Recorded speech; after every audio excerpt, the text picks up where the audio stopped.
Yo, what's up? Pascal here. Nice to see you again on my channel. So you already created some travel videos, but they don't look as cinematic as you want them to be, or you maybe just starting out with travel videos and of course you want them to be cinematic. Then this video is for you because I will give you my 10 best tips on how to create cinematic travel videos.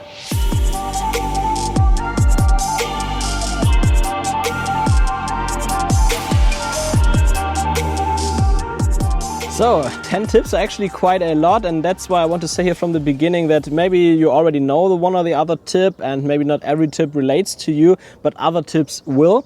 So definitely watch the complete video to get the most value out of that.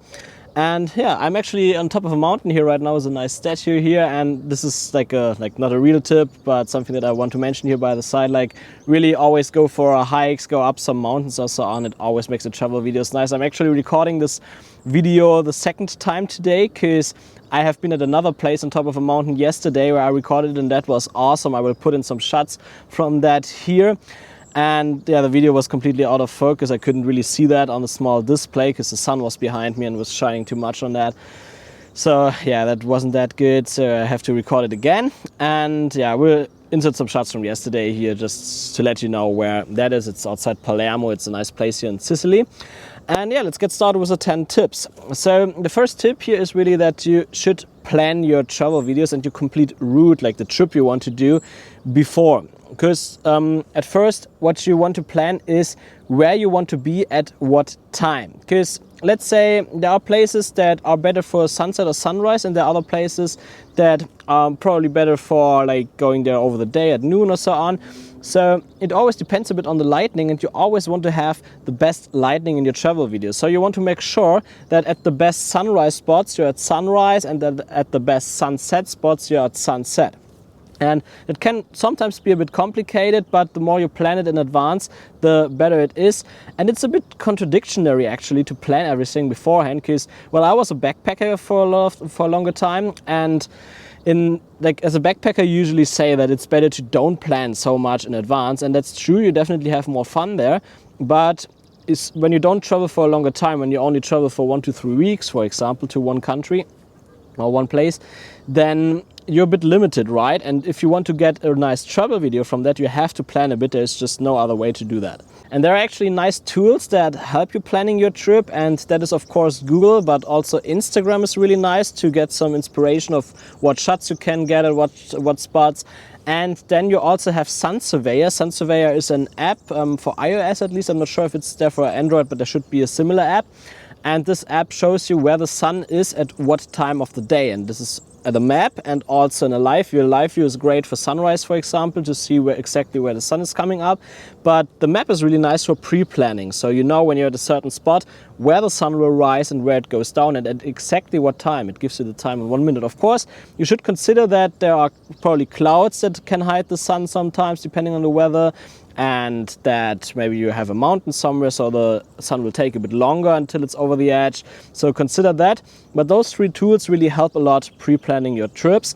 And apart from that, what you also want to think of is what the viewer should see in the videos. So for example, if you want to make travel vlogs, then you have different kind of topics. So let's say you want to make a food vlog, then of course you want to include a lot of food shots. But let's say if your vlog is, or your channel maybe, is more about hiking, then of course you want to show the most beautiful hiking trails and so on. So always think about what the viewer should see in the video, what information do you want to give him before you shoot the video and before you plan your trip, because then you can actually plan the shots that you need to get to make an awesome video. And that leads us to the second tip, which is to think in shots and don't film continuously. Because, yeah, I mean, I gave this tip already in my cinematic DJI Osmo Pocket, like how to get that video. And this is that you should think in shots. So a lot of people make the mistake that they grab the camera, the Osmo Pocket, their smartphone gimbal or whatever, and they run around and film everything without like really focusing on one specific object. And a huge difference is if you think in shots. If you only take shots of like 3 to 20 seconds, depending on the shot, like drone shots are usually a bit longer, and then you automatically choose a subject that you want to get a shot of. So for example, if I'm here right now, I would probably use this like statue what's here as my main subject. Of course, there's a lot more. I could film some plants, I could film the beautiful city here from the top and so on. So there's always a main subject that you want to have in your shot and that your shot is about. So definitely think in short shots that you later cut together instead of filming long term. There is some ways where like not directly long term filming, but a bit longer filming can make sense for storytelling, but I will come to that in a later tip. And the third tip also relates a bit to that, to thinking in shots, and that is that you should bring motion in your shots. Because imagine you only point your camera and you hold it steady. Sometimes you can do that and it doesn't always look bad, but it's a lot more interesting if you move your camera, if you bring movement in your shots. So always try to move your camera a bit. For example, I have this edge here right now. Not sure, I think you cannot see that on the screen, but then I would just, like, let's say you just have a wall somewhere, and yeah, then you would take your camera and just move it a bit sidewise to the edge so that you have a nice side movement there. Of course, you can also do the same, especially when you have a gimbal, when you have the DJI Osmo Pocket or a GoPro Hero 7, Osmo Action or whatever with a nice stabilization, and you can easily move forward, you can walk a bit and so on. So there are so many moves that you can do. I cannot cover them all in this video right now, that would be a bit too much, but maybe I can make another video about that in the future. And those movements really make your shots a lot more interesting, a lot more cinematic. And what you should do when you move your camera is that you should move in one direction instead of like accidentally changing the direction. Especially with drone shots, a lot of people do that they just fly their drone straight and suddenly they fly a curve or something like that. And of course that looks unprofessional. You want to move in one shot in one direction always. Sometimes you can turn it, but it's pretty rare that it really makes any sense. So maybe if you follow a person, then it could make sense sometimes, for example. And apart from that, what you also want to do with a movement is when you have clips that you already know you want to put together later in post-production, then you might want to move them in the same direction, because then you can easily make those nice speed ramp transitions where you ramp up the speed at the end, at the beginning of the two videos, and then it creates a nice transition. But to do that, it's really important to have the same camera movements in both shots. And to make the movement itself even more visible, what you can also do is to use foreground objects. So for example, if you have some like plants in the foreground or a wall or whatever, then the movement of your camera becomes a lot more visible. Because let's say I would film a view of the city here right now without an object in the foreground, then you would not see any camera movement because, well, it's all too far away. But if you have an object that is close, then the movement of your camera becomes more visible.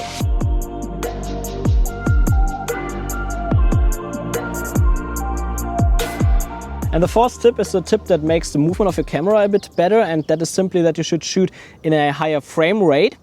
And that basically means that you can slow down your clip later. So let's say you shoot in 50p and you publish your video in 25p, then you can slow down your clip to 50% because you record in twice the frame rate as you would publish later. So that makes sense, right? And what this slowing down your footage does is that it smooths out the footage. So of course you get the slow motion effect that looks always a bit nicer and cinematic. I actually use that technique a lot.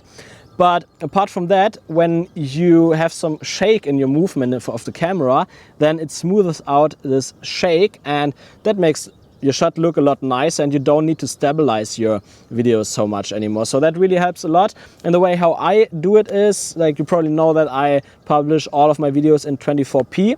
So I usually shoot my B-roll in 60p. And then I slow it down to 40%. So I get an even better or even more slow motion than I would get with 50p and 25p. And the next tip is that you should always have an action camera with you. That could be a GoPro Hero 7, it can be a DJI Osmo Action, I don't care. But having an action camera with you makes it so much better, because you want to tell a story in your travel videos, and sometimes when you travel, like, stuff happens, something funny happens or something crazy, or I don't know, like, there's always something happening, and you usually, or in a lot of cases, you don't have the time to set up your camera, to expose correctly and so on. So an action camera is actually perfect for that, because you only press one button and after 3 seconds or so it starts recording and you get the shot. So if anything funny happens or anything that relates to a story or that makes your video more interesting, then you can get that shot a lot quicker, and that can in a lot of cases make a huge difference in your final video. So definitely always have an action camera with you, even if it's a cheaper one.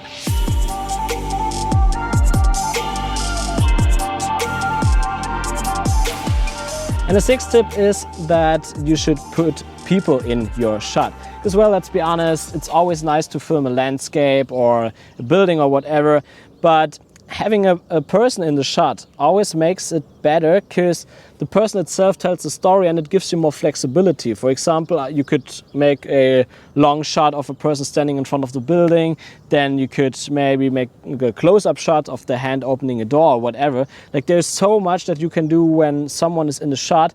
And it also gives a nice contrast to the scenery. For example, if someone stands on the mountain, like in the shot that you see right now, and watches the cityscape, like, it's a strong contrast because there's a small person and you see this big city in front.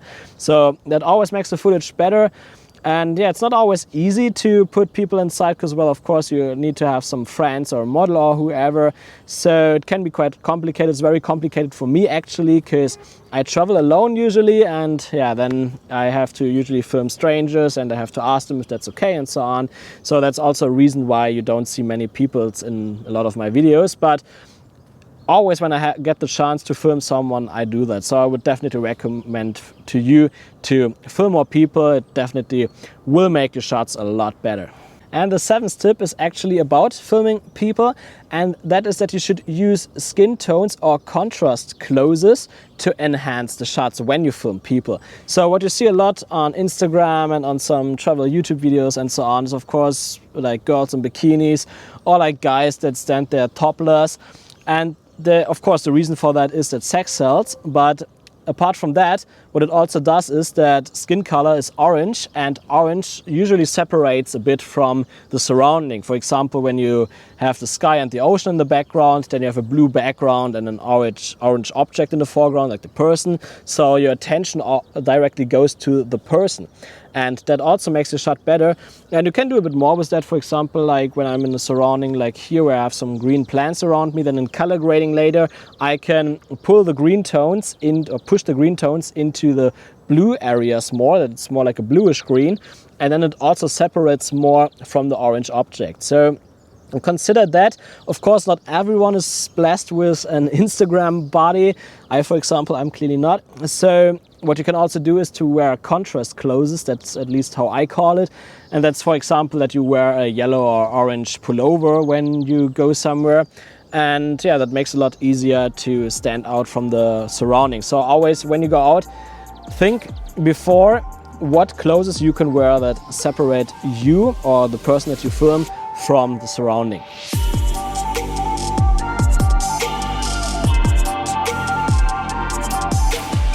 So the 8th tip already, and that is that you should not just look at the main attraction when you're at one place, but you should also look for some other shots and for different angles. Because what a lot of photographers and videographers do is they all shoot the same. Like when you look on Instagram, for example, in one place, you usually see a lot of shots that are around the same. They probably have different colors and maybe slightly different angle, but they're all around the same, photographing or filming the same subject.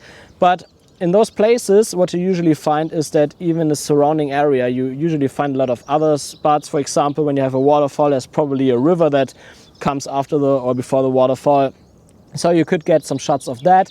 And also maybe you find some other angles of the main attraction, because that's also one thing that separates your shot. So definitely when you're at one attraction, look around a bit more, look for some other shots and angles, and that will make your footage stand out.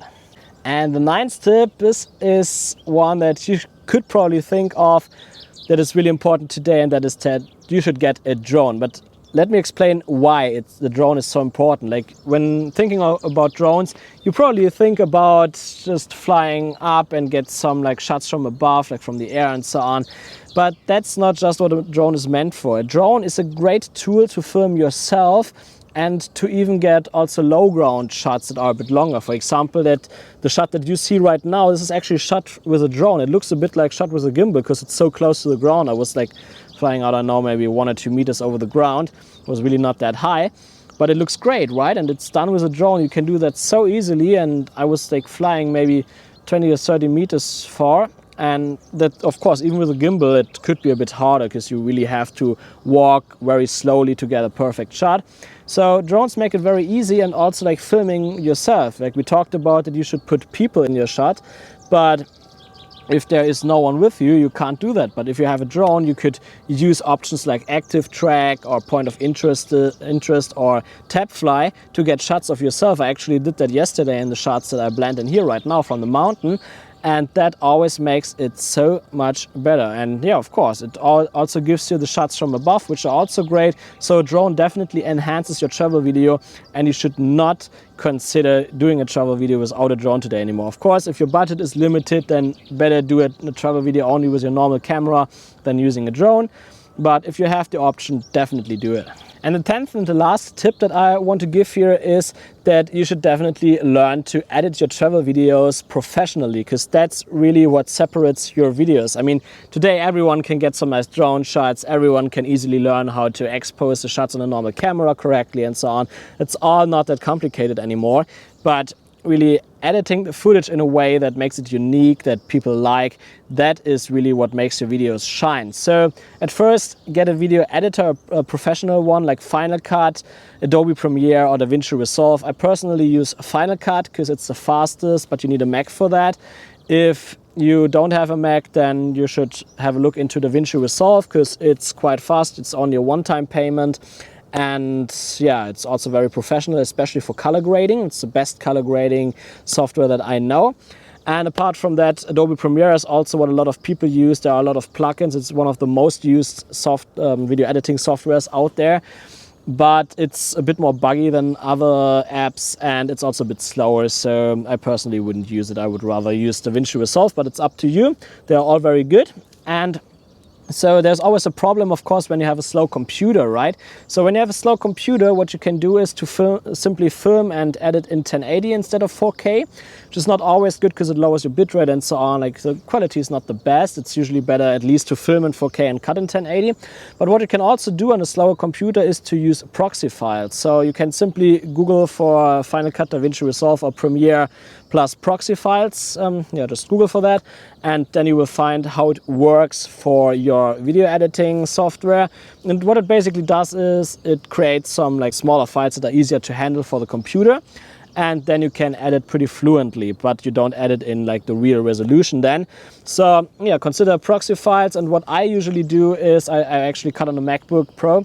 So what I do is I'd simply convert my footage to ProRes 422, what also makes the or speeds up the video editing a lot, because those files are also easier to handle for the computer, so it takes less CPU and GPU power. So that's it for the 10 tips here. And what about you? What are your sticking points right now regarding travel videos, and how can I help you to make your travel videos better? Please leave it in the comments below so that I can come up with more tutorials in the future that perfectly fits to your needs. And of course, also don't forget to hit the subscribe button right now, because then you don't miss out my other videos. And yeah, I would say that's it. See you in the next one.